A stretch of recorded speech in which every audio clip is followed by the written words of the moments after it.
Bueno, muy buenos días, muy buenas tardes, muy buenas noches. Visto ya lo que eran los elementos del triángulo y ya explicadas las propiedades de los triángulos, vamos entonces a hablar de lo que es la clasificación de los triángulos. Pero nos vamos a concentrar en lo que es la clasificación de los triángulos según la magnitud de sus lados o según la medida de sus lados. Vamos entonces a empezar. Los triángulos se clasifican según la medida de sus lados en triángulos escaleno, en triángulo isósceles y en triángulo equilátero. Vamos a arrancar por el equilátero. ¿Cuál es el equilátero? Pues el que posee tres lados iguales y el que posee tres ángulos iguales. Cuando estamos hablando de que posee tres lados iguales, significa que la magnitud de sus lados es la misma y por lo tanto la magnitud de sus ángulos es la misma. Una acotación, un caso muy particular, el triángulo equilátero, sus ángulos internos miden 60 y es obvia la explicación por qué. Porque acuérdense que la medida de los ángulos interiores de cualquier triángulo es 180. Si nosotros cogemos esos 180 y lo dividimos entre 3 porque son 3 los ángulos interiores, pues nos va a dar 60. Como tienen que ser iguales, pues cada uno mide 60 grados. Ese sería el triángulo equilátero. El triángulo isósceles es aquel que tiene que la magnitud de dos de sus lados son iguales y que la magnitud de dos de sus ángulos son iguales. Sí, pero hay que tener en cuenta que el ángulo opuesto a el lado y el ángulo opuesto al otro lado son aquellos ángulos que son iguales. ¿Listo? Ahora lo vamos a ver con unos ejemplos.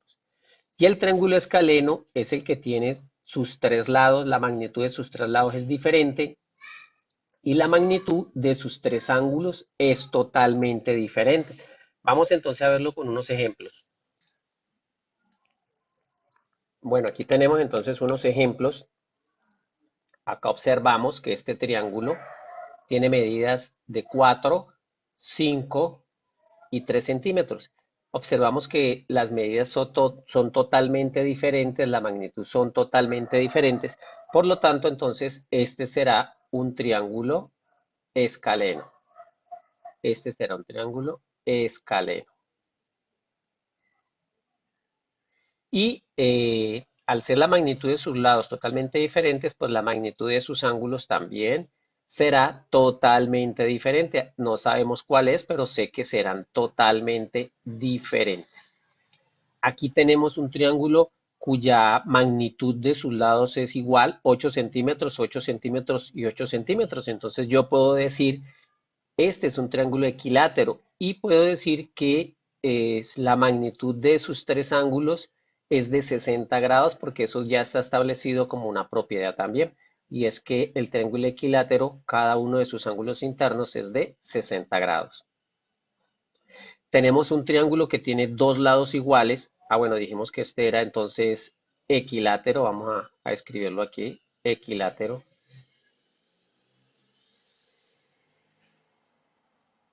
Tenemos este otro que tiene dos lados iguales. Este lado es igual a este lado. Por lo tanto, este será un triángulo isósceles. Será un triángulo isósceles. Y además de tener esos dos lados iguales, pues los ángulos opuestos a ellos, o sea, este ángulo será igual a este ángulo de acá. No sabemos cuánto miden, pero sí sabemos que van a ser iguales. Triángulo que tiene dos lados iguales y un lado diferente, por lo tanto, entonces estos dos lados son iguales. Este ángulo va a ser igual a este ángulo de acá, entonces tenemos que este es un triángulo isósceles. Isósceles. Isósceles.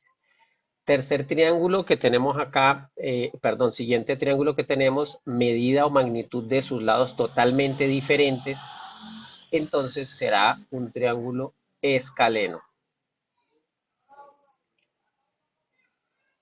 Y acá tenemos otro triángulo cuya magnitud de sus lados es totalmente diferente, entonces también será un triángulo escaleno. Algo muy particular y es que también los triángulos nos los pueden presentar así, con estos dos punticos o con dos rayitas, lo cual significa que esos dos lados son iguales. Al ser esos dos lados iguales, pero no tenemos medidas, pero sí podemos decidir, entonces podemos tomar una decisión y decir que es un ángulo isósceles, ¿sí? Acá los tres punticos o las tres rayitas iguales, entonces sabemos que este será un triángulo equilátero, ¿sí? Sabemos que será un triángulo equilátero. Y este tiene dos, entonces sabemos que será un triángulo isósceles.